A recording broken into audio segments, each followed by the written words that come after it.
Good morning, my friends. This is Paul.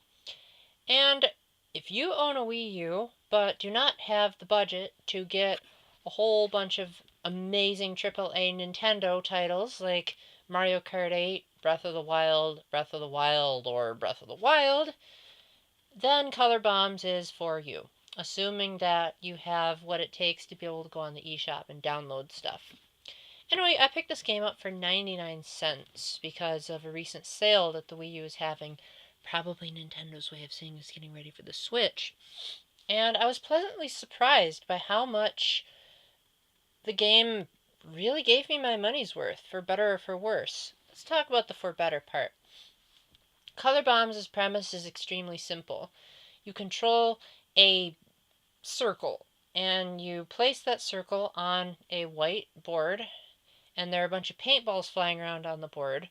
And once the paintballs hit your circle, then it causes a splatter. And then any other paintball that hits that creates its own splatter. And you have to basically try to get a chain reaction. And as long as you get the minimal chain reaction that the game asks of you, you can beat the level. And that's about it, really.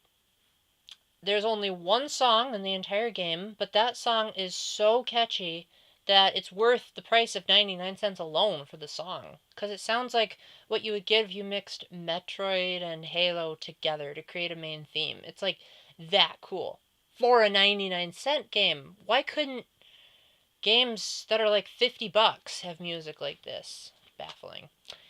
Anyway, so there's the normal levels, which basically just means you have a bunch of paintballs flying around on a white screen.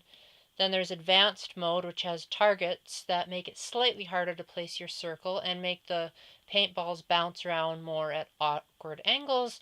And then there's timed levels, where you have a time limit to make the chain reactions. And then that's it. The game just sort of loops after that.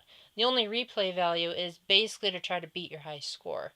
To my knowledge, there's no option to post your score to Miiverse, but then again, it's a 99-cent game. Take it or leave it. As far as the downsides, they're really just nitpicks, like the fact that the game sometimes screeches to a halt if a whole bunch of chain reactions are going on at once.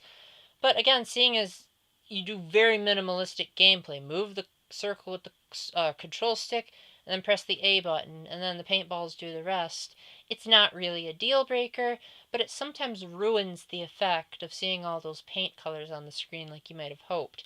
In addition, the game offers no touchscreen control whatsoever, which is baffling for a Wii U title, because this is one of those perfect games that you could just play on the gamepad wherever you want, and yet it doesn't support stylus control, which is also slightly counterintuitive, because that would have been super cool to like touch the screen and watch a paint explosion come from your finger or something like that.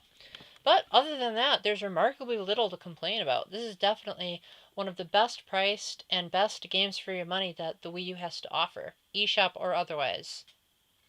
Besides maybe Breath of the Wild. Anyway, thank you very much for watching, and until my next video, keep the faith, stay epic, God bless, and especially be able to save a heck of a lot of money by buying this game. Bye.